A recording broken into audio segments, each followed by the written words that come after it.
Assalomu alaykum qadrli obunachilar. Bugun sizlar bilan magnit oqim o'lchagich nima ekanligini muhokama qilamiz. Magnit oqim o'lchagichi belgilangan vaqt ichida quvur orqali oqib o'tadigan suyuqlik hajmini o'lchash uchun magnit maydondan foydalaniladigan asbob. Magnit oqim o'lchagichlari quyidagilardan iborat: metr tanasi, sensor va uzatuvchi. Ular birgalikda hajmni o'lchaydilar. Magnit oqimini o'lchagich deb ham ataladi.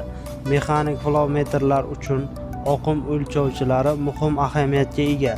Zavodni samarali va xavfsiz boshqarish bilan bir qatorda oqim texnologiyalari ushbu o'lchovlarni amalga oshirish uchun Vortex oqim o'lchagichidan foydalaniladi.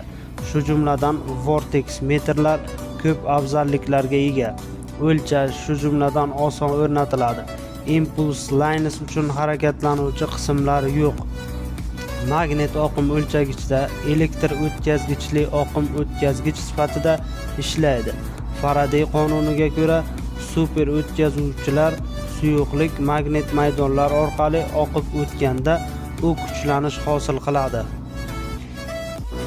Qadrli obunachilar, video yoqqan bo'lsa, like va obuna bo'lish tugmasini bosishni unutmang. Xayr, salomat bo'ling.